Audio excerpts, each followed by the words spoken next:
Okay, what is going on, people of YouTube? Good evening and welcome to Season 2, Episode 7 of FPL Family already. Season 2, Episode 7 already. And yet another awesome weekend of FPL and Premier League football. Absolutely fantastic. A couple of new FPL assets on the scene. Don't know if you heard of these guys, Sergio Agüero and Marcus Alonso. Kind of coming out of the blue. Who knew these guys were any good? So guys, it's been an awesome weekend. What are your initial thoughts on Super Sunday, what we've just watched, the City game and the United game? I hate Pep. That is my You can't hate initial on Pep. You cannot hate on him. My gut reaction on Pep is you're so irritating. You cannot hate on him. Mahrez rested. Sané, Sterling. Walker. Who's as nailed on gets. Ridiculous. My utmost apologies to all the people that I said Kyle Walker is nailed onto over the last few weeks. Literally, when everyone's messaged me and gone, "Oh, which City defender?" Well, Kyle Walker's nailed on. Just to be clear, you said which City defender there, didn't you? What did I say? It sounded different, but you said which City defender. I did say which good, City, yes. yeah. Good, okay, good. So I won't repeat what I thought you said. Well, no, I did say I almost which had one of City. those, I went very red then for a moment, and I almost considered pulling the plug. Which City? A bit of blue. No. Oh, goodness, no. This is me. I don't do blue. No, absolutely. Which City? So guys, welcome along. My name is Lee. This is Sam. I just realised what it could have sounded like. Yeah, I didn't. You got away with it. That. It's all right. No one noticed. We didn't even Only talk you. about it. We So didn't mention it. No, don't mention it. So guys, welcome along. My name is Lee. This is Sam. For those of you that are new to FPL Family, welcome. If it's your first live stream, welcome. We will certainly be talking to all of you guys and saying hello to those that have joined a second ago, or in a second. We've got our main screen here. You can see the Dream Team. The Gameweek 2 Dream Team is there. Many of those in your team? You won't be able to see from there, I don't think. And I don't even know where my glasses are. Oh, that's a bit of a problem. That's a bit of a problem. We had Aguero. Do you have Mkhitaryan? No. Walcott? No, we've got Richarlison, haven't you? Trippier's in your team? No, Trippier? No, not yet. Not yet. Okay, not yet. All right. And one thing we do need to say right from the off is that actually for Game Week 3 coming up, we've both got 2 transfers, have we not? You rolled your transfer. No, you bought in Wan-Bissaka, didn't you? You bought in Wan-Bissaka, of course. So you've got 1 transfer. Thinking of spending any points for Game Week 3? Well, I've already used my transfer. Oh, my goodness me. Oh, wow. You and your knee-jerk. I mean, this is quite incredible. We'll come to it later on. If you've already done it, we won't wait until midweek. I want to hear what this transfer is already. It was not a knee-jerk. It's prices are... People keep knee-jerking, so prices keep changing, which means I have to change. You're part of the problem, not part of the solution. Oh, I am becoming part of the problem. Yeah, to be fair, I am part of the problem. Actually, it is just this time of the season, guys. The markets are bonkers. People get on all the bandwagons. Yeah. It's crazy. But I forget how much I hate this part of the season where everyone's mental and starts getting in everybody and making a million transfers. And then it gets to about Christmas and then people forget about their teams. And then all of a sudden, you've got a week to make a decision because the prices don't change. Absolutely, yeah. So we're going to use, a bit later on in the stream, guys, we're going to have a look at Fantasy Football Fix. So a quick plug for those guys. When we get to the website, I'll tell you the URL. Go follow these guys on Twitter as well. Fantasy Footy Fix, I think they are on Twitter. And it's fantasyfootballfix.com is the website. Now we're going to have a bit of not a tutorial because you guys, I'm pretty sure, are used to using FFX. But for those of you that are new to it, we'll show you the website. It'll talk you through who they think, according to their algorithms, are going to be going up in price, who's going to be down in price. Who are people getting off of the fastest? Who are people getting onto? So who are the bandwagons? Who are people getting onto the fastest? It's not cut and dry. What I will say is because it looked like Tom Kenedy was going to go down last night, but he didn't, for example. So you survived today there. But it is a really good indication, guys, of the markets and who's doing what. But I suspect most of you guys will know about that already. But we may have a little look at that later on if we've got a bit of time. I suspect if I looked at my phone and looked at what... battery percentage is being used on what things, I reckon Fix is the top at the moment, to be honest. Yeah, you've got Instagram at the top and then Fantasy Football Fix. I don't know. Then... It literally is like flick between the two, so it could be like, and then the odd bit of Facebook when I remember I'm also supposed to be posting there. But you realise you have got a life outside FPL. Yeah, I know. It's which terrible, is kind of hard it? to fathom right now, isn't it? It's very hard to fathom. Cool, so let's say hello to a few of you guys. Let's see, I need to switch up the OBS and go to the into here. We seem very dark today. Do we seem dark? Let's have a look at that video.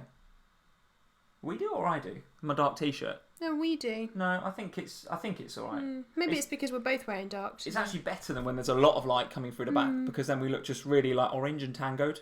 It's not looking too bad. It's not looking too bad. And hopefully, guys, the sound is still all good. Hopefully, the microphone is still all good on that side as well. I wondering what I did with my glasses. What a disaster. See if you can find them for next stream. I won't ask Don't you to ask read me anything to read off the screen anything. because it'll be a disaster. Yeah, disaster. Sam, would you believe 10 minutes in, of course, only half of that is waffle. Half of it was waiting to come on the stream. 190 people watching already. 190 people. Guys, thank you for joining. Absolutely awesome. And I want to say hello to a few people. So Shane Chan is here. Shane, good evening. Thank you for joining us. Andrew Yee is here as ever. Michelle is here. How are you doing, Michelle? Leo is in and modding again for us tonight. So Leo, thank you very much for joining. Amwon is here as ever, receiver of the very first ever wooden spoon last week. I'm hoping No, don't. Have you looked at his team? Well, it wasn't looking that great back in the yesterday. Don't ask. Okay, stay away. Stay away from Ammonette. We might have to send another spoon to India. Sorry, Ammonette. Could we send them together? Save us on the postage. I wonder if I can get it back. I'll go to the post office tomorrow and ask if I can tie two together. Ammonette is saying, by the way, never getting a United attacker in my lifetime again. Oh, goodness me. Sanchez, did you? Or they were not very good today. We will come to Manchester United a bit later on. In fact, we may even go there first once you said hello to people, because that was... Well, was it an upset at the Amex? I think you do call it an upset, but Brighton were good. They were disciplined. They were judging by Mourinho's face. He was upset. He was upset. He definitely thinks it's an upset. He is upset. Yeah. Steve Smith is in and quite rightly says in capital letters with an exclamation mark polls. So guys, we'll come to do the hellos, then I'll do the polls. If you want to get ahead of the game and look at the polls right now, you can. Check out the little white eye in the top right-hand corner of the screen. There are 4 polls tonight, Sam. 4 polls. Really excelling myself. 4? Oh, yeah, we're going all in on polls this year. I've decided. I've got my act together. We're doing polls. So, guys, if you want to get ahead of the game while we're saying hello, go check out the polls. Liam Rist is here. How you doing, Liam? Micah McClatchy is here. How you doing, Micah? Ricardo is here. Tatenda Gotchi is here. I think I've said that right. Tatenda, if I haven't, I apologise, but welcome. Who else have we got here? Danny Norris is in. Phil Potter, Karthik Firetog. Hannah is here. The nemesis. No, Hannah's had it. Hannah and I were really close, and then she's captained Agüero and I haven't. Oh, ouch. Oh, Hannah. Ouch. Hannah. So there we go. Hannah's in.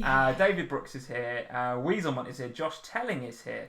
What I want to know is Finley Badder in? Because has he made it back from... He's in. He says he's on the coach back from Burnley right now. And he says, we won an away game, smiley emoji, which is quite incredible. We will actually, should we even dedicate a whole minute to Watford tonight? Because we really glossed over them on the last I'll tell you what, just for Joe, we'll spend some time talking about Watford tonight. 42 seconds we will spend talking about Watford, Joe. I promise you. At least 42 seconds. They're 3rd in the league right now. 3rd or 4th in the league They right can't be, because it'll be City, Tottenham and Chelsea. They must be 4th. Sam, they are in the Champions League places right now, Watford FC. Watford. Champions League places. Joe, I salute you. He's on that coach back from Burnley. He's very, very He's a happy happy boy. George Page is here. Hey, George. Luca Elliott is here. Zane is here. Zane, good evening. How you doing, buddy? Eric Lord is here. Jamal Rice. Will Hugel. Vinyl Richie. Richard is here. I assume, Richard, you're pretty happy with that Chelsea display yesterday. Very good game, that, wasn't it? It was a good Chelsea game. Arsenal. Very, very good game. Defending on both sides. Suspect. I was going to use some other one, but suspect is a very, very good phrase to use. Yeah, attacking wise, look pretty good. I'm being very careful with my choice of words now, in case you accuse me of anything else. No, I know. But defending on both sides, lacking somewhat. Yeah, lacking somewhat. And Vinyl Richie is saying King to Ings already done. Me too. Already done. Oh, is that what you've done? Is that what you've done? Yeah. King to Ings. That's going to be a very popular transfer, I think. Very popular transfer. Was that Richie that's done that? So that is Vinyl Richie. Oh, well, I'm in good company then. Vinyl Richie's done that. Jasper's in. Jasper, apologies. I'm not going to try and do your surname, but Jasper, welcome. Tom Sheehan, JP43, Dom J, and a whole host of other people. 235 people watching. Guys, thank you very much for joining us, and welcome to FPL Family. Lock-on Kun is here as well, and moderating. Aid's not in a good mood. He's going to be raging on this stream tonight. He has just said, I'm here to rant. And he will. He's here to rant. He's pretty much ranted at me. What time is it now? For about 5 hours today. Oof, goodness me. He's not a happy boy. And the third, to make it a trio of moderators, Jeff is in tonight. Good evening, Jeff. He's saying, careful with the language, Sam. All the mods are listening. Sorry, Jeffers. The mods can pull the plug if they wish. Hang on, we've got all 4 of them in, because Joe's in as well. So all four mods. We are so overcompensating on mods tonight. It's brilliant. But guys, thank you. They're only moderating me by the sound of it. Yeah, absolutely. Yeah, not worried about the live chat. It's all about you. But guys, thank you all 4 of you for modding and for helping out on FPL Family tonight. Really, really appreciate it. Rich Kitch is saying King to Ings. It's done. Well. It's done. Gone again. El Stato is here. Good evening. I could say hello to a lot of people, but we have to get on with the show. And the very first port of call is we need to go to the Amex, I think. We need to talk about that Manchester United display and what on earth Jose Mourinho and his troops are doing down in Brighton today. I mean, what did you make of that game, first and foremost? And guys, by the way, I know that we discuss our teams and Gameweek ranks and all that sort of stuff. We're going to do that at the end of the stream. The reason we're going to do that at the end of the stream is because I think by then I'm hoping that at least the game week ranks are updated, if not the leagues, which we may do in midweek. They weren't when I just had a look a minute ago. No, but obviously the game week is not finished yet because exactly, we still have Liverpool and Palace tomorrow. So we'll do a quick. We'll do it. Absolutely not quick. We're going to labour on the team check. No, we're not going to labour on yours. We're going to skirt over yours very quickly. We're going to talk about teams and overall game week ranks, which we hope are updated towards the end of the stream. Meanwhile, between now and then, I do want to get into these games and talk about who is on our radars now, given that... I've actually made a radar list. Oh, very good. Okay. There's been that many that I've I'm very interested in this list because, as you know, I've got 2 free transfers and I'm thinking about mini-wildcarding. I'm not averse to spending 4 points. I'm going to spend points, I think, this week. And I've got quite a few on my radar, not least at Arsenal and Chelsea, which we'll come to a bit later on. But... let's start at United, or start at Brighton, I should say. What a result for Brighton. What a result. I wasn't really expecting this. I wasn't expecting Brighton to win. But yet somehow I'm not surprised. In the first sort of 10 or 15 minutes, the tone was set, I thought. Yeah. United looked a little bit laboured. Lukaku looked as if he needed a bit more of a rest. Pogba, I don't think, is still kind of fully up to speed. Yeah, and I think Brighton were ready for it. First home game of the season, they were ready. It felt a little bit to me like Brighton had decided before this game. It wasn't one of those... unlike Huddersfield today, Brighton had gone into this game thinking, do you know what? United aren't at their best. For some reason, Sanchez isn't on the bus or on the plane. That's got to give him a bit of confidence, isn't it? That's motivating. What was the deal with that? Is Sanchez out just for this week or long term? I don't know. I can't find anything about it. I spent a long time looking at this. There's loads of rumour and stuff, but there's nothing firm that says this is the problem. Okay, guys, get on the live chat if you know what the hell is going on with Alexis Sanchez and why he didn't go to Brighton. So there's that, and then there's this argument or non-argument with Mourinho and Pogba, and it just felt like the whole build-up to this Man United-Brighton game today was very uneasy in that United camp. And if I was Brighton, and clearly they've just gone out there and gone, do you know what, let's go for 10-15 minutes, really go at them and see what we get. Okay, well, Lock on Kun is saying Sanchez thigh strain, probably out for a couple of weeks. So there you are. There you go. So Sanchez is going to be probably 10.4, if not 10.3 by the time he comes back into the action. But the way United are playing right now, I think they've got to host Spurs at Old Trafford in the next game. And the way Spurs have started the season, no one's sitting here talking about Spurs not spending any money anymore over the summer. 2 very, very good results back to back. We're all talking about the stadium now. We're all talking about the stadium and the delays. But the fact that you've not bought anybody in the summer is, everyone's forgotten about that suddenly on the back of 2 wins. Yeah. You go to Old Trafford in really, really good form, I think. But we'll park Spurs for a moment. Let's finish up on United. I feel like United's...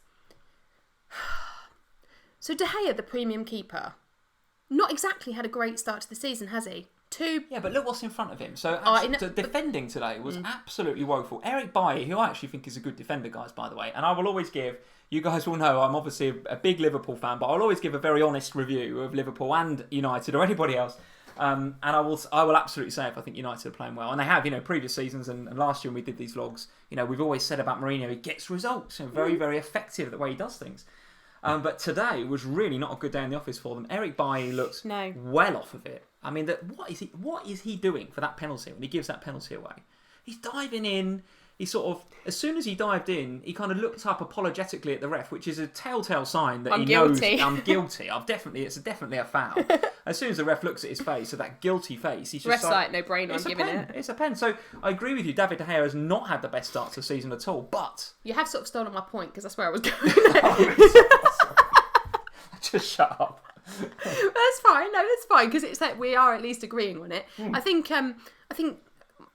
my point was going to be with De Gea, very much on the basis of what you've just said. I'm not confident.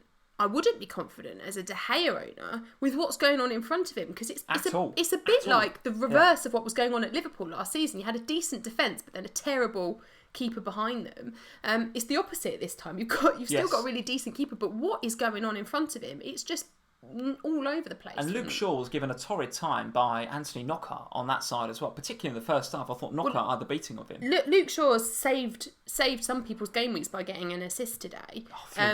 Fluky assist, but nonetheless an assist. Yeah. But so I think if I was sitting on De Gea in goal, I would be starting to question whether that's the right decision, given that you could come down by 0.5 and have the likes of Alisson or Edison. Edison, who's getting assists today, by the way. Yeah, you could come down and there's some really good keeper options in that 5.5 bracket. Yeah, absolutely. So that was going to be my point. I think with United, there isn't really anyone I would trust yet. United. I'm not gagging to get on anybody, particularly as they've got to play Spurs next. No, I mean, I think Pogba was lucky today. Lucky penalty it was a penalty, but lucky to get a penalty, at the end. Yeah. And on the back of that, he got a bonus point as well, which is really frustrating.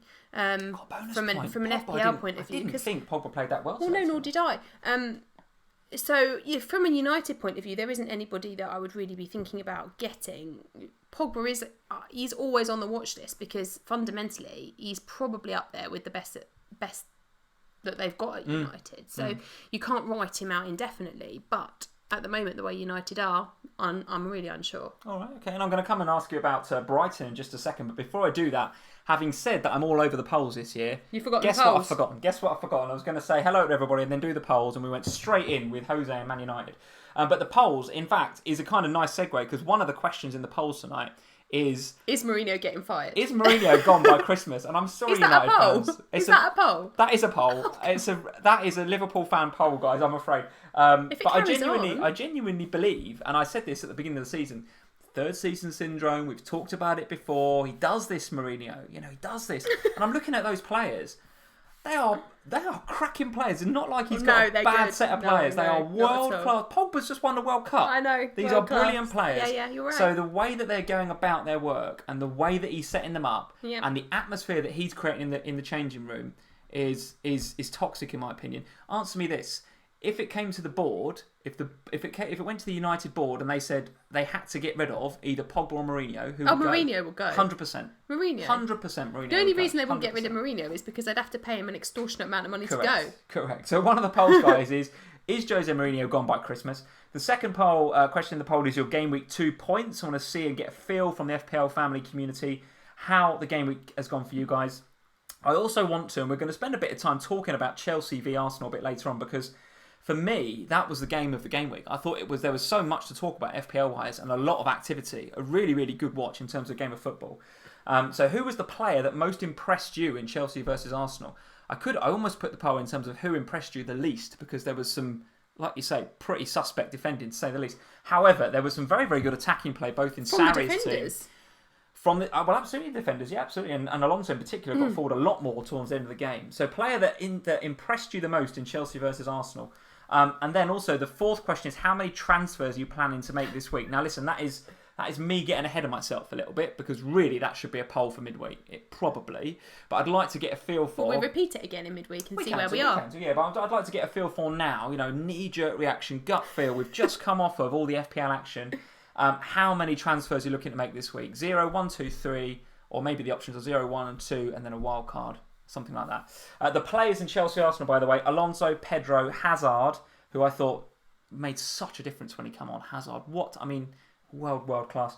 Mkhitaryan or Iwobi. And to be honest, I couldn't think of anyone outside of Mkhitaryan who impressed me at Arsenal, so I just put the other goal scorer. I thought they were a little bit languishing, actually, other than Iwobi. So guys, get on the polls, top right hand corner, click that little eye, the little white eye, and tell us the answers, or your answers to those polls.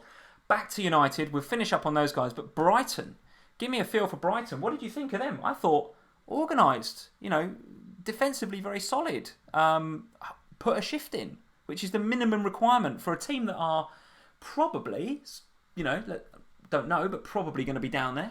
battling relegation. You've listen, written them off before they've even started. Listen, I'm just being realistic. They probably are. Yet, Houghton has got them well drilled and organised and hard working, which is the minimum requirement for a relegation battle. I thought they were very, very good today. I did too, and last season I spoke a lot, and if you remember, I spent a lot of time talking about Anthony Knockaert and how good a player I thought he could be for Brighton, and he was a bit unlucky last season because he had a lot of injuries and he didn't really bed into the team quite well. Yes. Well, I thought he looked really good today. Good game, didn't he? Yeah, good game. I thought, this is the Anthony Knockaert that I was expecting to see last season that we never really quite got. Gross back scoring again. Yes. I thought he had I'm not going to say... What did you make of Gross's performance? There's a couple of passes that went a bit wayward, but he's the heartbeat of that team, isn't he? He's the talisman, if you like. I'm not going to sit here for a second and say that Brighton were fantastic, because they weren't. Not for the whole game anyway. They had periods of the game where I thought they were really good. But the point is they didn't need to be, did they? No, and that's right. Yeah. But I've stolen your thunder there again, haven't I? That was just what you were going to say. You do seem to be... I will stop interrupting. What I wouldn't mind, but we haven't actually spoken about any of this. So we obviously just had the same thoughts when we've watched these games over the last couple of days. Brighton, I think, for me, there isn't anybody in there that's necessarily kind of... I've got a knee-jerk reaction that I must have. Yeah. Because I thought that United actually made Brighton look quite good at points during the game. Yes. However, the Brighton players are cheap, and if you're looking for there are so many big names out there now that are really performing from a fantasy point of view that you want to get into your team, which we're going to talk about over the next few fixtures. Absolutely. That actually, looking at players like Knockaert, who went a little bit under the radar last year, so isn't as expensive this season.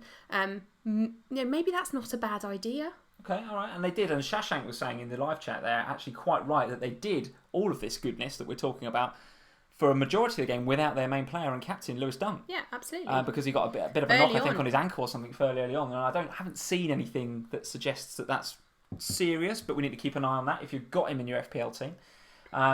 But Brighton, I think you can call that a decent start to the season now. 1 win, 1 defeat. Yep. I don't think the fixtures get any easier for them, by the way. So we're going to just have a quick look at that, thanks to the guys at FF Scout. So let's see. Brighton, no. So Liverpool next, then Fulham at home, Southampton away, Tottenham and City. So you're probably not going to invest in Brighton at either end of the pitch, I don't think, with those sort of fixtures. But when the fixtures clear up, potentially. Unless, like you say, you're looking for a cheap enabler. And then maybe it's not such a bad idea. Possibly. Okay, so that's United versus Brighton. Let's move to the other game that was on Super Sunday and talk about this very little-known fantasy asset called Sergio Agüero. I don't know if you've heard of this guy, guys, but he's pretty good. He's pretty good. Do you know, barely in anyone's team either. Barely. Well, do you know what? A lot of people moved off of Agüero, the captaincy, and moved it to Salah or to somebody else on the back of this guy. So you're about to start Adolf. Just watch the chat. Just watch the chat. I apologise in advance, though.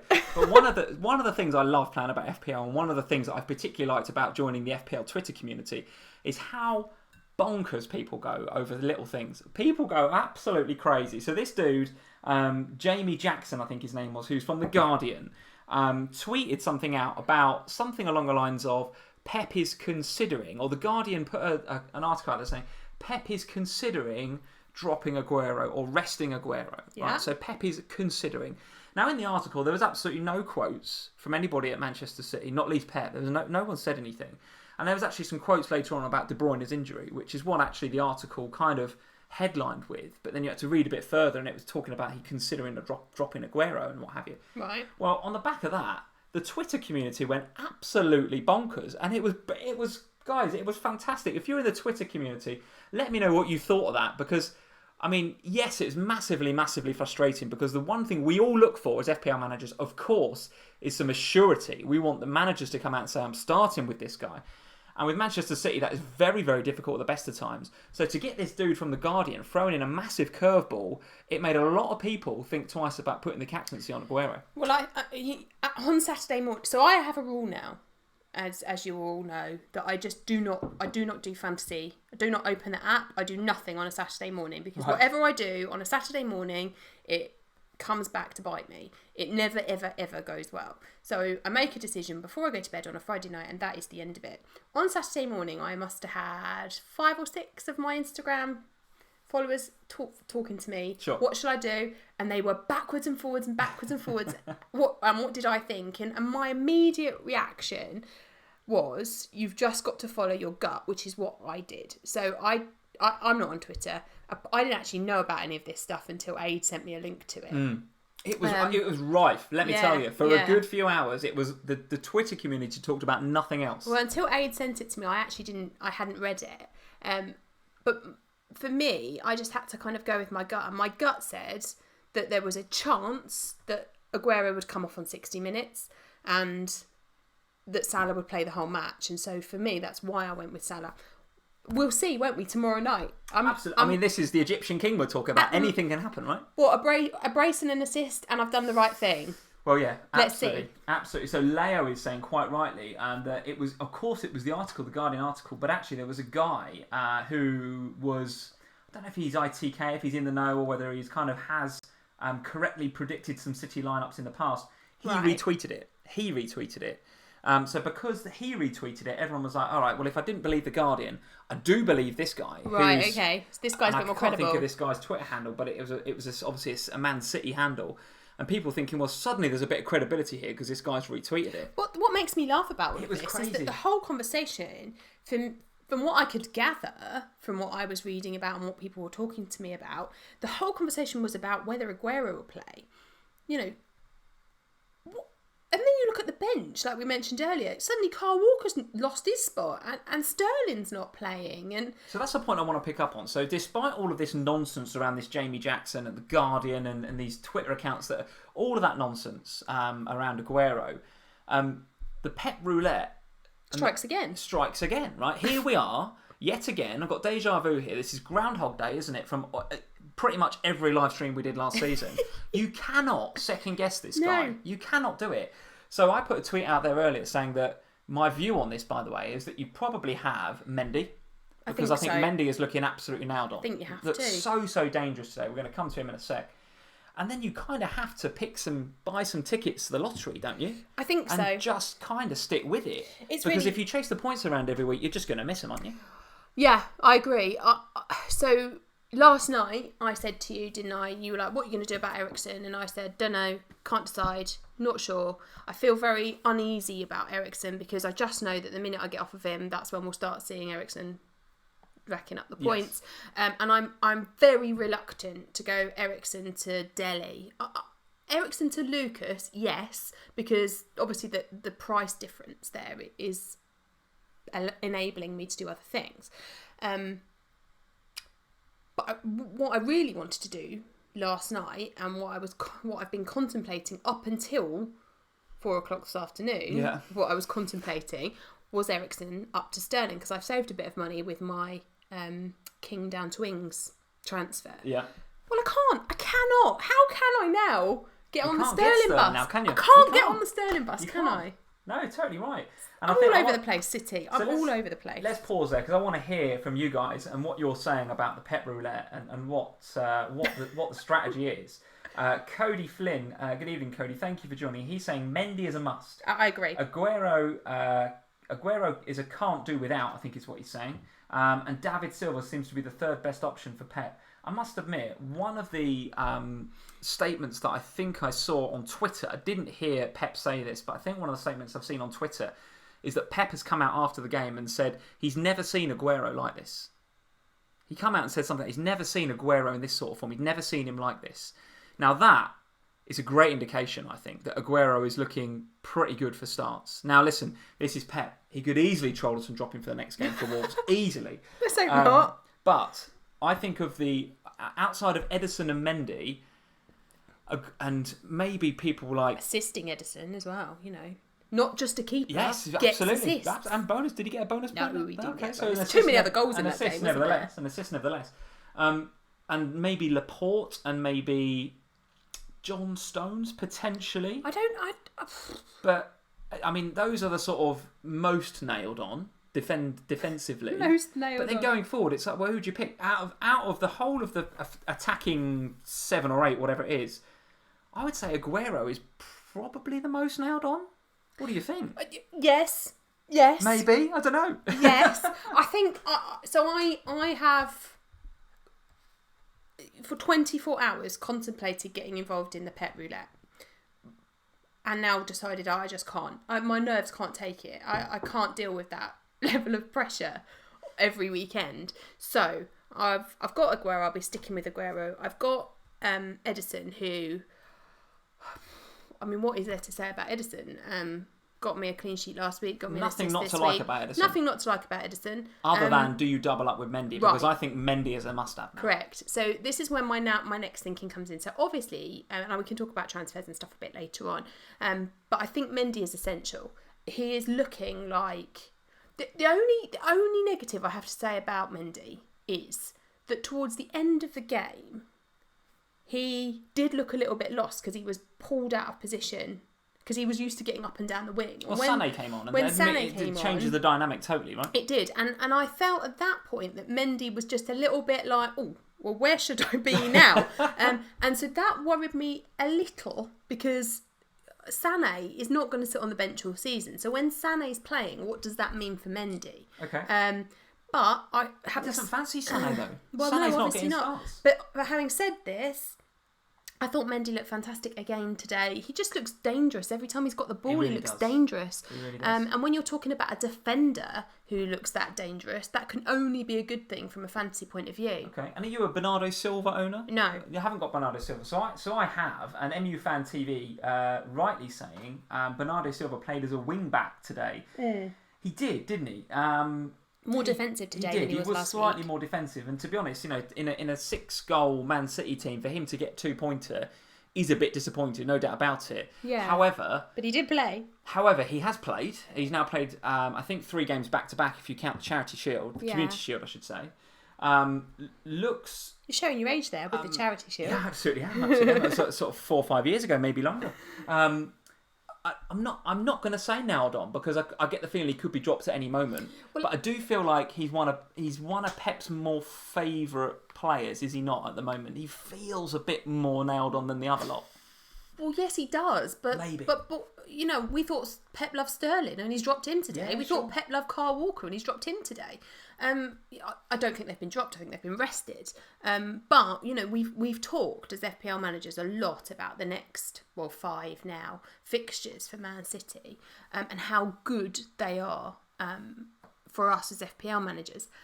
But I'll just caveat that a little bit with City and the Pep rotation.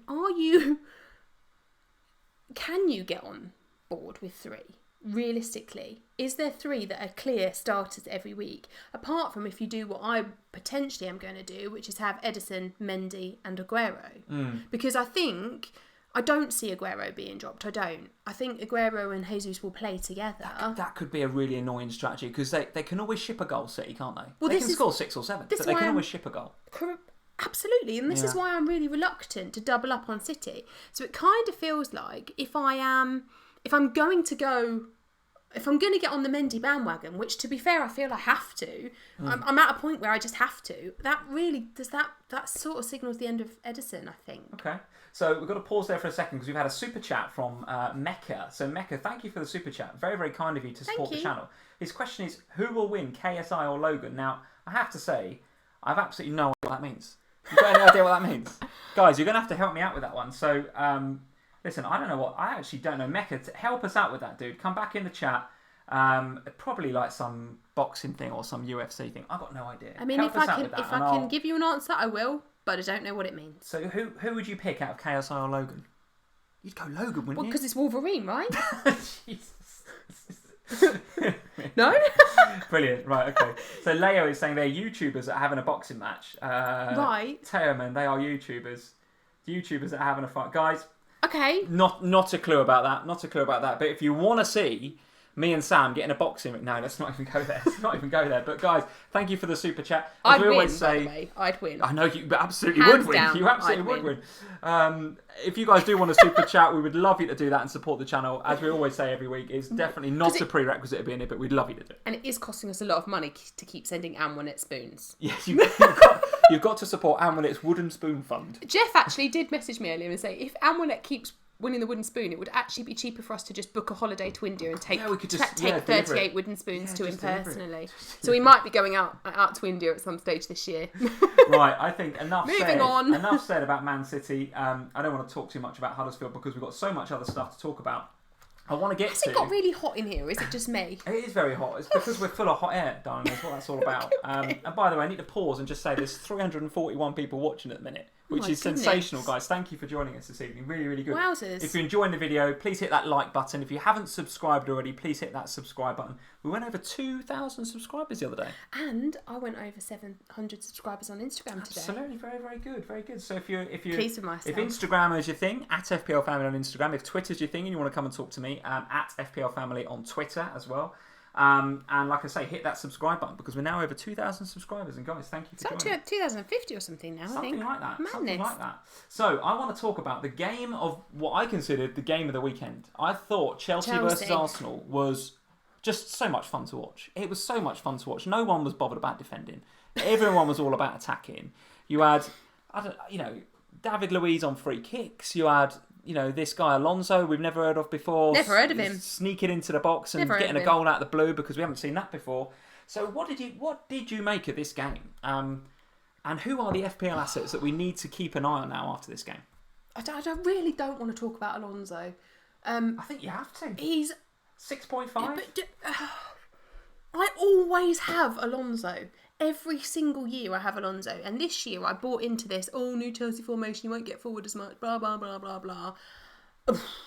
So the name I want to put on your radar right now, and Steve Wynyard is saying it, I'm going to just say some names. Literally all of you guys are saying it. Josh Chelling is saying it. What are you going to say to me? Kante? Steve Wynyard is saying it. Aid is saying it in massive capital letters. N'Golo Kante, 5 million. Yeah. In all sorts of attacking areas, like you wouldn't believe. Where's he going? Ghosted into the box at one stage and got a header, which... You went, where's he going? I literally was just like, how has he won that header? He's the smallest guy on the pitch. What do you make of N'Golo Kante? And we need to be quick because there's so much more to talk about in this game. Is he an option now at 5.0? Yes. I think he has to be, doesn't he? I can't see how he's not an option. He's 5 million. Well, look, listen, How is it not? You're right. I think for me with Chelsea, up until yesterday when I watched them, I hadn't really paid much attention to Chelsea because pre-season I didn't think they'd looked great. Obviously last week played well against Huddersfield, but it was Huddersfield, so you kind of were a bit like, and it was a scuffed finish, wasn't it? So let's kind of see what happens this week. Then this game rolls around, and actually, Arsenal had a tough game last week against City, so we weren't taking too much away from them yet. So this one was a really good game in terms of, from an FPL point of view, grasping who was going to be a good asset from Chelsea and also from Arsenal, because it should have been a much more level game. What I think we saw is two teams that don't really want to defend and just want to attack each other, which, fine. From an FPL point of view, that means that the ones that are going forward, they're the ones you want to invest in. Kante, to me, that's a no-brainer. Creative as well. It's a no-brainer. I don't know if I'd put it in the no-brainer bracket. He's 5 million. It's not like he's 9. Yeah, he's 5. Does it matter if at 5 million he doesn't do... Like, he didn't actually score any fantasy points this week. Does it matter? He's 5 million. I'm not sure you can put it in no-brainer category. However... he is worthy of consideration, there's no doubt. I mean, I think Aid was saying something like he created 3 big chances. However, there's guys on here, Warren Reedy, for example, Kante is bluffing, he can't finish. So there is a point there, right? The point is, and Amunet is saying Kante's 3 goals in 3 years, that's why he's 5.0. But Amunet, listen, that was when he was a CDM. He's in a totally different mindset now, a different position, right? I think so. And I think, for me, there wasn't a huge amount. So there are obviously a couple of players at Chelsea that I think are right up there on the radar. Kante is definitely one of them. He's also got quite high ownership now because he's so cheap. When I looked before we came on, it's like 22.5%, which actually, in terms of the game, is quite highly owned. Who else then outside of Kante are you looking at from Chelsea? Well, I think you have to put Alonso there because 100% you can't. You know, last week performed well. Last week, did you get the bonus points last week as well? Quite possibly. I mean, this is if I'm not careful, I'm going to do exactly what I did. Yeah, 2 bonus points. If I'm not careful, I'm going to do exactly what I did last year that cost me in FPL and made me 200,000. Well, not so much that, but ignoring Alonso, I didn't have Alonso at all last year. No. And it cost me like you would not believe. So I got to think about getting this guy in. Surely we're all sitting here at the beginning of the season saying, well, Sarri's coming in, he's going 4-3-3, and now the width is going to be provided by Pedro and Hazard, and actually it's not going to be those wing backs now with the 3 centre backs. It's the wing. They're going to be sitting back. Well, Alonso clearly hasn't got that memo, has he? He has not got that memo. Well, he always ignored the manager, one or the other, but the manager seems quite happy with it. So I think I just don't think you can overlook Alonso now, and the difficulty is. And it's the quandary that I'm in at the moment is that there are so many really, really good defensive options in the game this year. So we've already talked about Mendy. Obviously, we haven't seen Robertson this week yet. He's a good option. He's a good option. Yeah. We'll come to Spurs later and Trippier. There's so many in that 6 bracket-ish, 6.5 well, for Alonso. Even David Luiz at Chelsea, who on Instagram earlier this week was talking about, he put a not a tweet, but what do you call it? A post on Instagram out there. What are you doing on Instagram? No, it was somebody had screenshot it and tweeted it actually. So it was David Luiz saying practice makes perfect, and it was him with a little video of a free kick and the dippy swervy ones that he does. And he did hit one of those at the weekend, either off target or got saved, I think. But nevertheless, is he on direct free kicks as well, David Luiz? At 5.5, a whole million cheaper than Alonso. And you've got to add Azpilicueta in there as well. Always, yeah. Give me your thoughts on Pedro, 6.5. I think Pedro's for me, Pedro's a little bit more difficult because he's in a different price bracket to Kante. So Kante, you can take a bit of a punt on Kante at 5 million. He's perhaps better than some of the other 5 million players out there. Kante at 6.5, it's a little bit more of an investment, isn't it? You've got Pedro at 6.5. Sorry, Pedro. Yeah. What did I say? Kante at 6.5, yeah. Pedro. You've got. He might be 6.5 by the end of the season. Who knows? The way that it's going, couldn't it?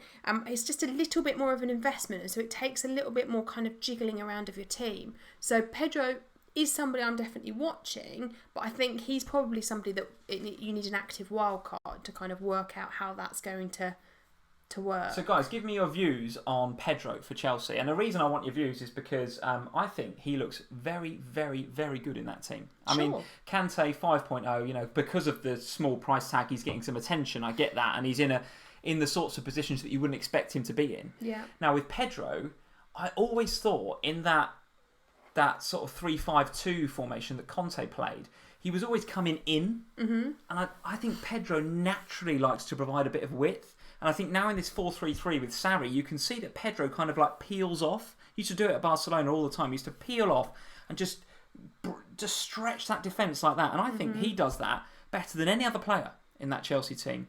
And I think he's got an eye for goal. I think he's hard-working. I think he gets in between the lines. He's an intelligent footballer. He's 31, so he's very, very experienced. I think Sarri really likes him. And I think he's perfect for that Chelsea team. So much so that I've bought him in. I've transferred in Pedro. This is another one of your I won't tell Sam I've done this moments. This is I've not told Sam this moment, but I have done 2 transfers. No, you haven't. I have done 2 transfers. For I did it about sake. 10 minutes before we came on. So I've done Eriksen and Kenedy out, and I can talk through my thoughts on that on Eriksen a bit later when we come to the Spurs game. Eriksen and Kenedy, and because I've not been impressed with Kenny either, by the way. I know they've got Burnley at home next, but he's probably going to reduce in price at some stage the next couple of days. Despite his underlying stats from the Championship, which were very, very good, I saw a heat map that suggested he didn't get in the box at all in that Spurs game. So I don't think he's quite as committed as we thought he would be with Sarri there. So I'm kind of happy to say I was probably wrong to get him, and I probably should have had Neves or Kante. So nevertheless, I've got Eriksen and Kenedy out, and I've bought in Mkhitaryan and Pedro. So I've now got a midfield that's nicely balanced with Pedro and Bernardo Silva, Mkhitaryan, Richarlison and Salah. I kind of like that. I've got $1 million in the bank as well from doing that. So I could do Kamara to Ings, or I could do Steve Cook, who I absolutely want to talk about later on. You cannot drop Steve Cook. I can't get rid of Stevie Cook now. This week. I cannot get rid of Stevie Cook. Stevie Cook to David Luiz is one I'm looking at too. But that is so I've done 2 transfers, and I'm not afraid to do another one and maybe take a 4-point hit later on in the week. But those are the 2 I've done. And I'm a big believer in Pedro. I think he is one of the key ingredients to this Sarri team. I think he looks very, very good indeed. Now, of course, he and Willian started at the weekend. Hazard is due to come back.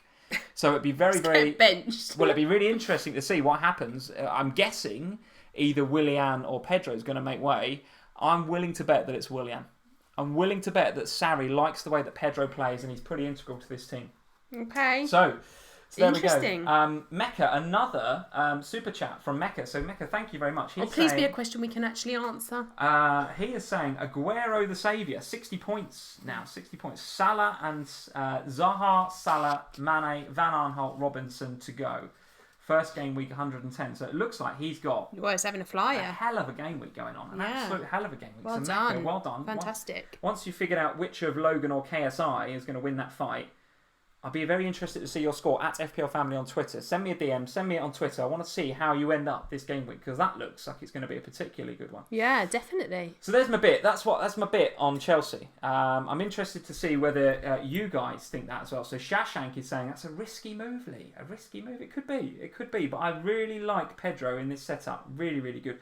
Rastified Rice is saying Pedro won't play every rotation with Willian because Hazard is reclaiming his position. Absolutely, yeah, you could well be right, but I do like the look of Pedro. I'm willing to take a little bit of a punt on this guy. Josh is saying great midfield, thank you very much. It's looking all right. Don't encourage him, Josh. Shashank, Pedro will be dropped soon for Hazard. Yeah, absolutely it could. Yeah, absolutely could. What's Richie so think? Willian. What's final Richie think? He's a Chelsea fan amongst us. Be very keen to hear that. Yeah, very keen to hear that. Harish, I did Yotta to Pedro last night, as I can't really afford a price change. Yeah, absolutely. I think, and I this is what really annoys me about this part of the season, but then equally makes it so good at this part of the season, is that you don't even have time for the game weeks to finish before you have to deal with these issues for price rises. Yeah, absolutely. Or falls. Hazard will be bought in slowly to keep Pedro. Yeah, okay. So there's a lot of it's mixed on Pedro. It's mixed. Zane is saying, and I think Zane is a Chelsea fan. So let's open our ears and listen to this. Pedro is critical to the way Sarri plays. I'm getting him in myself. He presses, and it's just gone out. He presses like he did in Barca, which is what Sarri wants from the whole team. Yeah, I honestly believe Pedro's attitude and mentality is perfect for Sarri. I think he looks at that and says, I want that from all of you guys. He is 31. He may well get rotated, but I like him in the way that Chelsea currently set up. I think he's really, really good. So fair enough. I bought him in. I'm putting money where my mouth is. I like the Mkhitaryan pick though. I do. Mkhitaryan, I think. Should we talk about Arsenal now? Well, let's talk about Arsenal. I mean, I want a quick word on them defensively. Shambles. That's the word I'm going to use. It's a shambles. Arsenal at the back yesterday were absolutely terrible. And I mean, and I know that Emery is trying to get them playing out from the back. I get that. But they haven't got the personnel to do it. Czech is not a footballer. Socrates and Mustafi do not look like footballers. Well, okay, but let's just... I'm going to say something a little bit in defence of Arsenal here. Whoa. Whoa. Shall I have a lie down? Shall I have a lie down? Write this one down. Because they are missing a lot of their key defensive players. So I agree with everything you've just said, but they've got a lot of injuries, haven't they, at the back? And so actually, once they are back from the sickbed, you should expect that this system of being able to play out from the back will be better. I'm not. It can't be any worse. I'm not going to get any Arsenal defensive players, and in fact, watching that game yesterday, there is only one Arsenal player that I would go near with a barge pole at the moment, and that's Mkhitaryan. Well, I think that's a. Yeah, I think it's kind of an obvious, isn't it? He got the golden assist at the weekend. But I think if you look to the rest of that team, I know a lot of people have still got Lacazette. It's clear from 2 games that he's not started either of them. And I quite rightly said this to me all pre-season. He didn't see that Lacazette and Aubameyang would start together. So if you've got Aubameyang, then talk to me about that. So 2 starts, no goals. Get Agüero. But certainly I was looking at game week 3 and thinking before the season, 100%, doesn't matter what else happens, Aubameyang's in my team. No. But now I'm thinking, not really. I'm exactly the same. My plan was always, wasn't it, that I would do Aguero for the first 3 game weeks. I'd have Aubameyang for a couple of game weeks, and then I would have Kane from my wildcard onwards. But the fixture, and Amy's quite rightly saying, that the fixtures look great, and Aubameyang there's no doubt he is class. He showed that last year. If you've got him, you definitely don't take him out, do you? Don't you? Well, listen, I mean... Don't you? On the back of Aguero. Oh, so this is the thing, isn't it? I totally agree with what Aid's saying about the games. They're great, but look at City's. Okay, all right. So let's have a look at this stage and go to Fantasy Football Fix. So you guys that haven't seen this before, check this out. It's a really cool website. There's an app as well. There's a Twitter account. Go check it out. I think I saw, so, clearly, and not surprisingly, Aguero. Yeah, so looks like he's going up in price tonight. A lot of people getting in on him, 169%. So, yeah, he looks pretty good. Now, if I search in reverse and look at the guys that are actually falling, or even better, guys, bear with me, because I use the app normally, but if I look at Aubameyang, so Aubameyang looks as if he could actually fall tonight. Who in their right mind is getting off of Aubameyang before the fixtures between now and like Christmas for Arsenal are amazing. They are, and there's no denying that. But I think for me, I would be getting off Aubameyang if I had Aubameyang. Would you? Yes, because you've only got to look. So there are in that premium forward up bracket. You've obviously got Aubameyang, you've got Aguero, you've got Kane, who is more expensive, so park him. You've got Firmino, who's a little bit less. You've got Vardy, who's now suspended, so park him. But I think the key choice here at the moment is Aguero or Aubameyang. So we've had 2 game weeks now in which to assess those 2 assets and work out what to do with them. Now, last week, they both blanked. This week, having watched them now both, over the course of the last 24 hours, Aubameyang did nothing for me that would make me think that he is going to go on a riot over the next 6 games. I think he showed us in the second half of last season that he can go on a riot against anybody. But over the last 2 games, have you seen anything from him that suggests that that's going to happen now? Yeah, I have. I've seen him getting in really good positions, in dangerous positions, but the challenge he's got is that what's around him is not providing... So right. my problem with Arsenal at the moment, and we need to move on because we've got so much else to talk about, my problem with Arsenal right now is they're playing it out from the back. The ball is not even making it up there. So when it does get up there and it sticks, you've got Ozil and Aubameyang and your man Mkhitaryan, and even to a degree Iwobi, who I thought was pretty good at the weekend.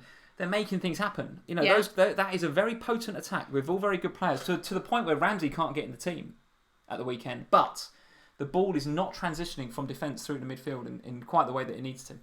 And I'm not for any stretch suggesting that Aubameyang is not a good player, and I'm not suggesting that Arsenal aren't a good team. But what I am saying is that you have a straight decision to make between Aubameyang and Agüero. Agüero off the back of a hatchet where Pep is singing his praises every week, and a City team that look just like they're prolific again this season. So Aguero is going to be up there. Not only did he get 3 goals today, he got an assist as well. For me, if it's a choice between those 2, you have Aguero. The fixtures are just as good for City as they are for Arsenal. You wait for Salah to blank tomorrow and maybe Mane to score. There'll be a lot of Salah to Mane's. Do you reckon? With a view to getting some of these premium forwards in. Now listen, we've spent a lot of time talking about Chelsea and Arsenal there, rightly in my opinion, because there's a lot of FPL assets now on the radar on the back of that game. Another premium forward we have to talk about who reminded us that actually he's here and he's loud and he's proud and the August hoodoo is finally over is Mr. Harry Kane. Now, you said at the beginning of the season your team was set up. You've been saying this every single week. Your team is set up to get Kane in at some point. Yeah. Is that still the plan? Yeah. It is. All right, so talk me through your Kane plan, and I'd like to hear about what you thought of the Spurs game at the weekend. Well, the Kane plan has kind of begun with the Ings transfer because I've got $1 million in the bank now. Although I may spend that on Mendy. However, the Kane entry plan was always Eriksen to Moura or Eriksen to Mkhitaryan. Okay. And then Kane. That was always the plan. But my plan was not Kane before United, so I'm still gonna hold on Kane until after the Man United game.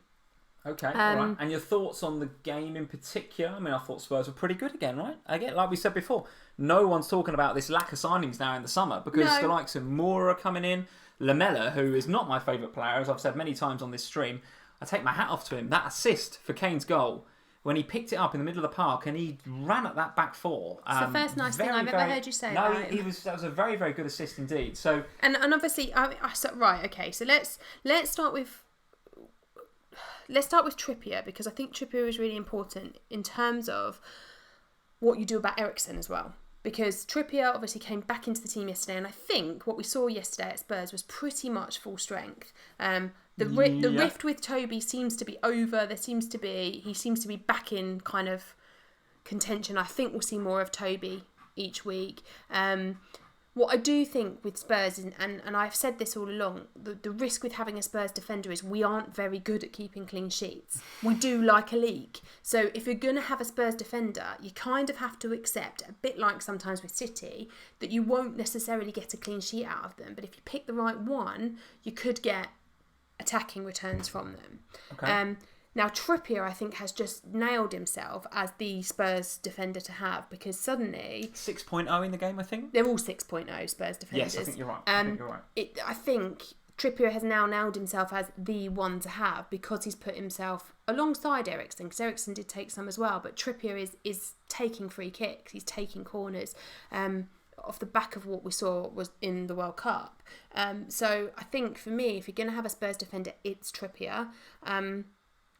What does that mean in terms of Eriksen? Well, we said last week that we didn't really think it meant much in terms of Eriksen, because Eriksen will still take a lot of the general feel on the last vlog we did. Yeah. But actually, the Spurs Facebook channel had a poll up after yesterday's game, who should take our set pieces, and it was overwhelmingly Trippier. Well, over can Eriksen. that kid take a free kick? I mean, goodness absolutely. me, what a free kick. Now, obviously, this was on the back of an amazing free kick yesterday, so, take as that what you will, but I do think what we might see is that they will share them a bit more fairly than they have done in the past. I would say in the past, it's been more like 80% on Eriksen and 20% on Trips. Yes. And I think we might just see it a bit more evenly shared from now on, which unfortunately I think it does limit Eriksen as an asset, particularly in this new formation with Moura playing almost alongside Kane, because it means that Eriksen is taking a deeper role.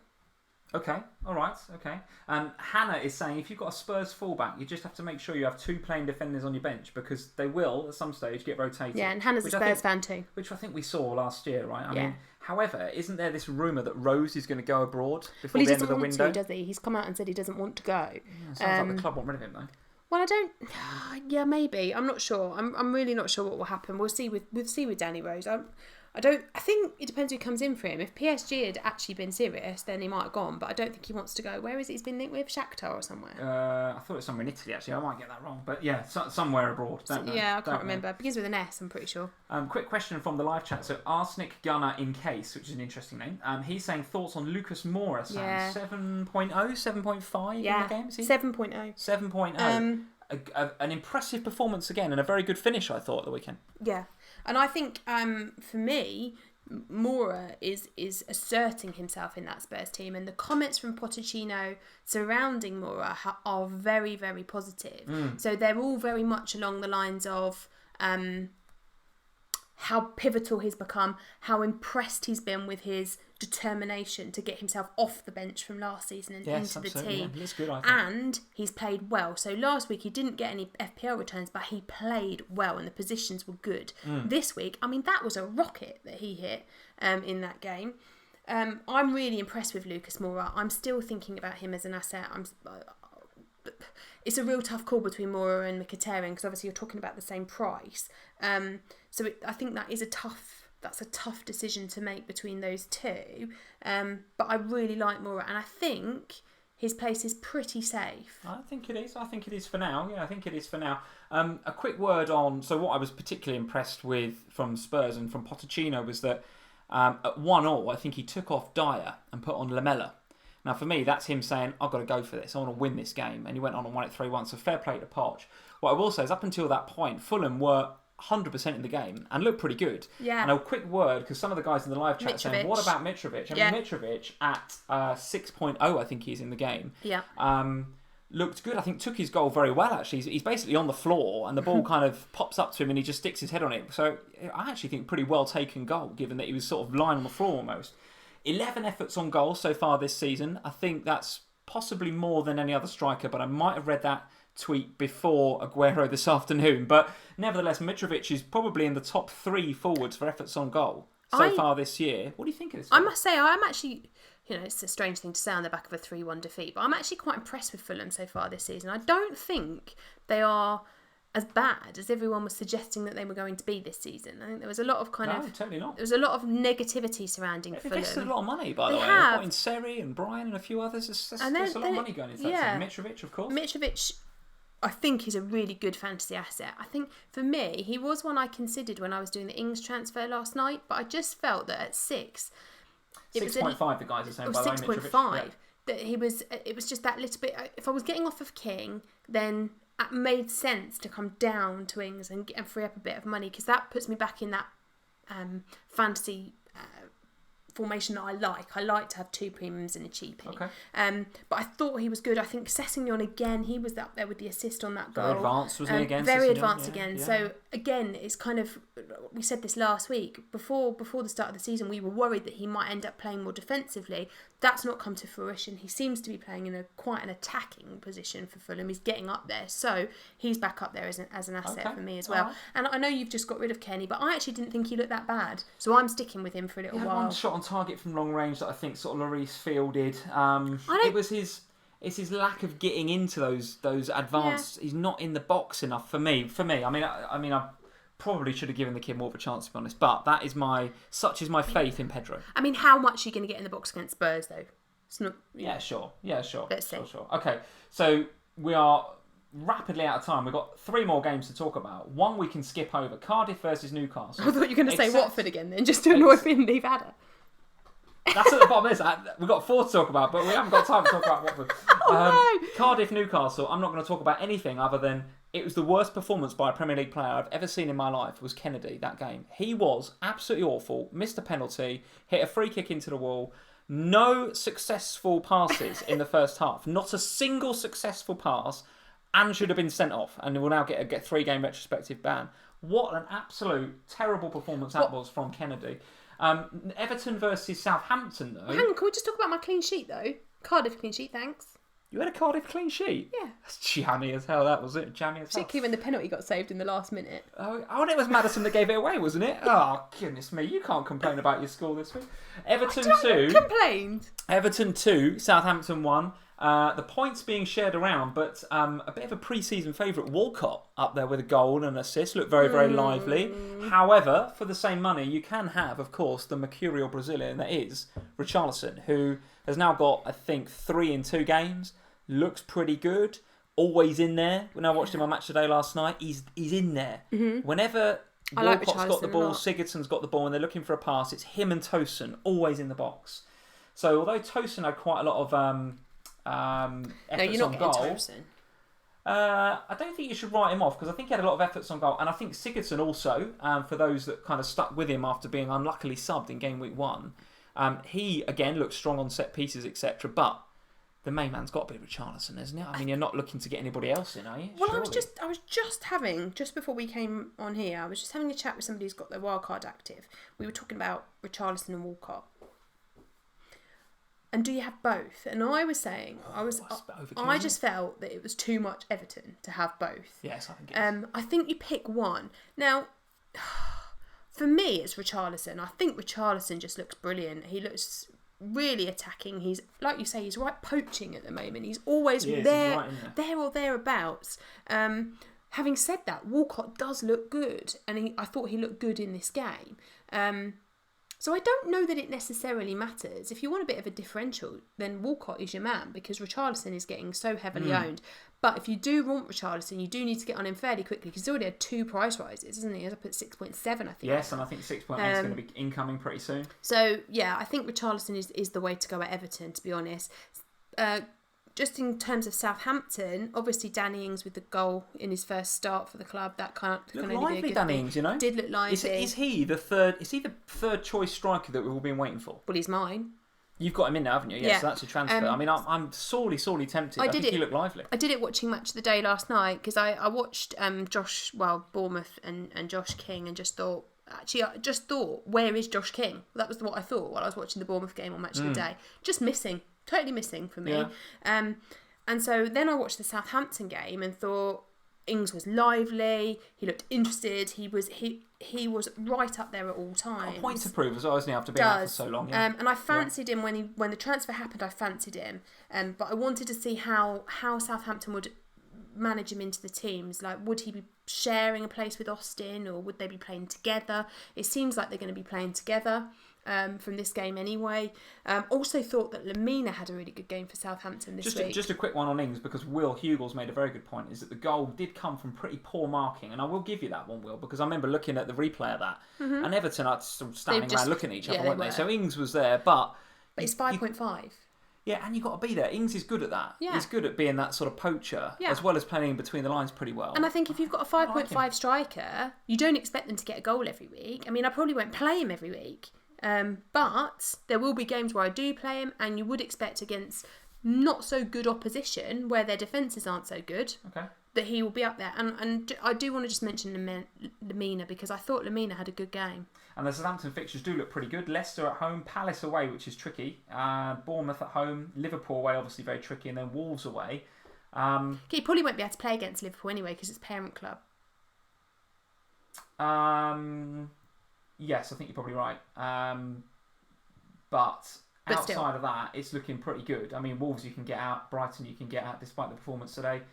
Palace away is tricky, isn't it? But so a mixed bag for Southampton. But at 5.5, you don't have to play him in all of those games. So you just don't play him for the games that you don't think he has got a chance against the defence, and that's fine, right? Absolutely. 1 minute and 1 minute only on Leicester versus Wolves. A word about Jimenez. I thought Jimenez looked pretty good for Wolves. I actually thought Wolves were a bit unlucky that game, didn't you? Because they started off like a house on fire. Hit the post, hit the bar. Jimenez looked pretty good.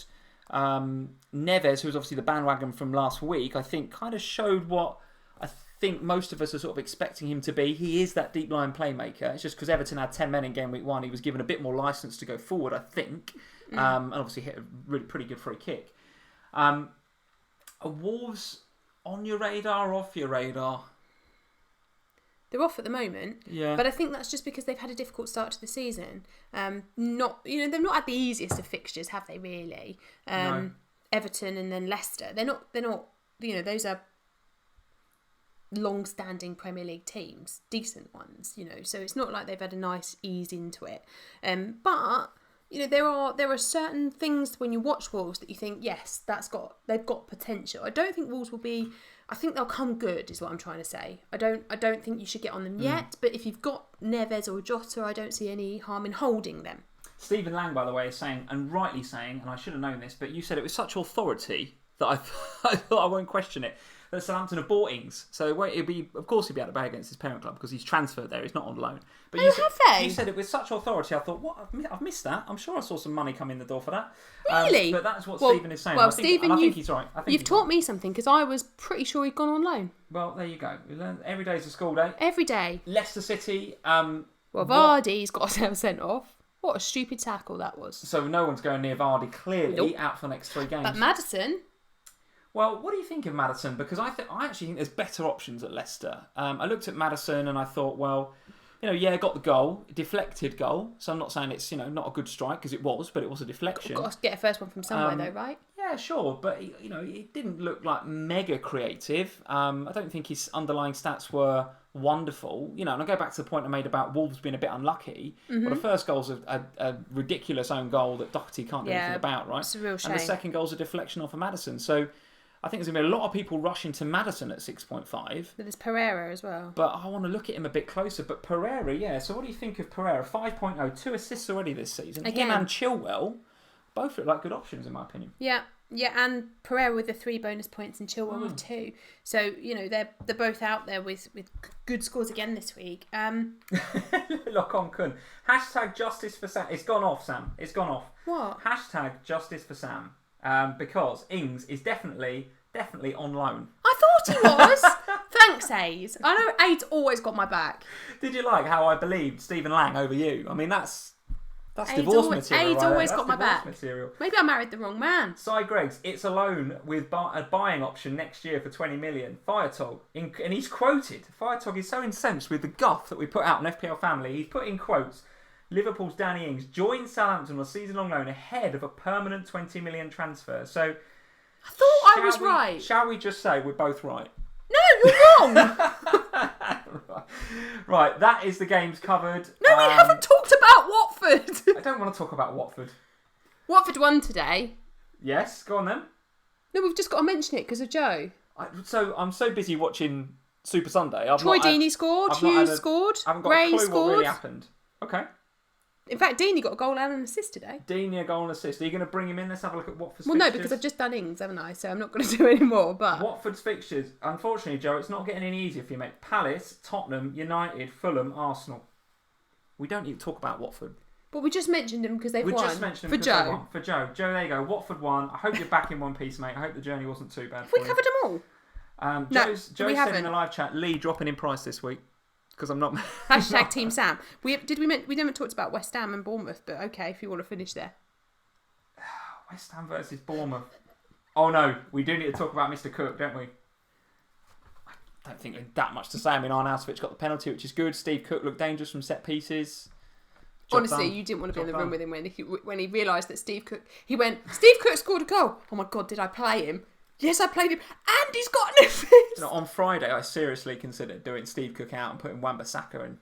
I seriously considered that because I thought, oh, wait, West Ham are terrible at the back. But goodness me, they're all right going forward. So, obviously, tomorrow night is big night. We've got the Liverpool game tomorrow, so that'll finish off the game week. So we can have a little look at the leagues and stuff now. We literally, Sam, have not even got time to talk about the Liverpool game. We won't talk about that. We'll reflect on that on Wednesday or Thursday, whenever we next stream. Absolutely, we'll talk about that. However, the point I was making more was that obviously the game week isn't finalised. So in terms of wooden spoon announcements, that will happen on our preview we will do stream. That absolutely at a later date. Here is my team, guys, for the week. I'm very happy, very very happy. So obviously Mendy and Agüero captain was obviously brilliant. Richarlison good, and Mr. Steve Cook coming in with a massive 14 points. So I'm currently sitting on 79. I've got Robertson, Salah, and Firmino to play. Steve Cook was the jammy pick of the week. Absolutely, yeah, absolutely. I'm actually in a weird position because obviously I want us to win tomorrow night, but Firmino 2 goals would be good. A Salah blank would actually be all right for me, given how many other people have got him as captain. Don't look at me like that. So 3 to play, 79, overall rank of 18k. So I've had a really good start to the season. Very happy with that. Very, very happy with that, in fact. So that is how it's looking for me. Let's have a look at your team. It's not looking as good. Oh, and actually it looks as if the tables are updated, guys. So that's because we've waffled on for so long today. We can tell. Here we go. White Hart Home. Here's your team. 45 currently, right? 45. So, but with plenty to play. So Van Aanholt, Robertson, Firmino and Salah captain all to come. So anything can still happen. Absolutely anything can happen. 628k. It's not bad. It's not bad. It's a solid start. I mean, it's not great. It's a solid start. But it's all right. I mean, let's see what happens. There's some real proper players on Twitter that are down in the 2 or 3 million. So it's not all, We'll see. I don't feel too bad. I mean, Maddison, that was fine. Obviously, I'm pleased with Richarlison. There's a few bits of tinkering that definitely needs to happen there. But, I feel like tomorrow night, well, let's see what happens. I've got enough Liverpool coverage in there that what I would actually really like is 3-1 with Robertson getting something, an assist or something. Anything. Yeah, it's a couple of goals for Salah and an assist, and the other goal for Firmino and PVA to get the Palace goal. That would be ideal. All right, so 45 for the week. Let's have a look if we can, if the tables are updated at the live stream regulars league, which all of you guys seem to be in. So Chris Dyden with Boom Shakalaka. He's having a brilliant week. Top right now, 83 points. Nice. 177 in total. Let's have a look at Chris's team. So I was chatting to him earlier on today. Looking good. Mkhitaryan, excellent. Richarlison, obviously Aguero captain, Mendy and Ederson. Very, very good indeed. So 83 for Chris. Richard continues his excellent start to the season on 170 for the season. Game week rank of 10k. Richard, very, very good indeed, sir. Agüero captain, obviously. Richarlison and Arnautovic. That's all looking very, very good indeed. Josh King owner. So I'm very interested to see what you're going to do with Josh King. He's already got him out. Didn't you tell me that earlier? Did he say that? Didn't you say he's already done the King?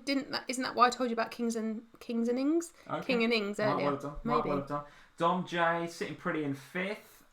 Usman Shah is joint 3rd with Richard, and Alex Summerson, best of the best, in number 2. So, and then just below myself, we've got Firetog, Delphin Safety, Chris Saunders, Chris Finch, MU Fan TV in at 10th, JC at 11th. So, all of you guys are doing very, very well indeed. This is the point where we have to go and have a look at the bottom.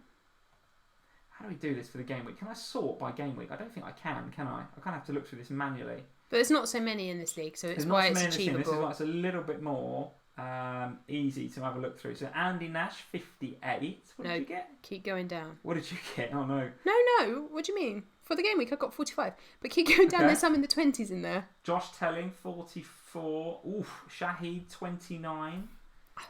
Nuclear Arrow, 29. See, because I was having this conversation. Josh Oram, 24. Josh. Oh no. But I was having this conversation with Josh earlier, telling Josh. Josh. His wild card as well.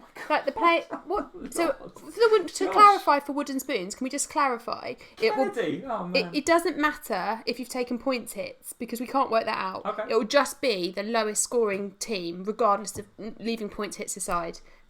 Yeah. Okay. Because we can't work it out otherwise, can we? So it looks as if Josh. If you're listening, Josh, if you're on tonight, he could be on for the wooden spoon. Now, Josh, by the looks of it, lives in Australia. I dread to think what the postage cost is going to be for a wooden spoon to flip in Australia. If someone from the UK could be a bit less good at FPL, we'd really appreciate that, guys. But Josh, having played his wild card, is sitting on 24 points. Goodness me, with Kenedy and punts like Keita, Neves. Goodness me, Josh. All right, well, listen, Josh. He's got Salah captain. He's got Firmino. He's got Keita. Because I think Amulet's got 27. 27. Okay. I think. All right. So Josh, the game needs to be upped, sir. The game needs to be upped a little bit. Goodness me, the lady in the post office is going to wonder what on earth I'm doing. I'm going there. Can I post this wooden spoon to India, please? Then this week I'll be back in. Excuse me, could I post this wooden spoon to Australia, please? Fantastic. So guys, listen, we are the polls.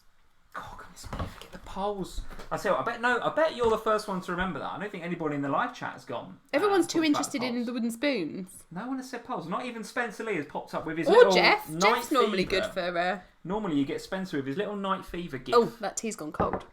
That's no good, is it? Yeah. So guys, if you haven't, last call for the polls. Little eye, top right hand corner. Check out the polls. I'm about to go and do it myself, and then we will see what the results of those polls are. And then we will wrap it up. So, will Mourinho be gone by Christmas? Sam, you can answer this week. Yes. You think yes, gone by Christmas? Goodness me. Okay. Gone by international break at this rate. Game week 2 points, 41 to 55. You in that bracket, aren't you? Yeah. Excellent. Who impressed you most in Chelsea versus Arsenal, Sam? Alonso, Pedro, Mkhitaryan, Iwobi, or Hazard?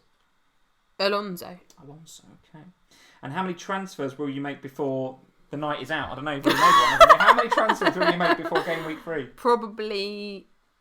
You've already played one, so. It probably will end up being 3 because in order to make. What? 8-point hit?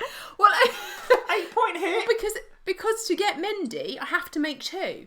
And I've already made one, so it'll probably be 3. Why are you getting someone like Ings when you haven't got Mendy? 8-point hit? Because. I'm just winding you up. So I'm going to put.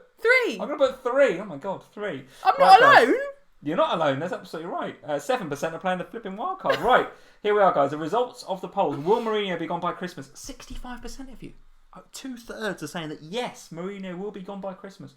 Game week 2 points. The most popular bracket is 56 to 70. There's 23% of you that are over 71.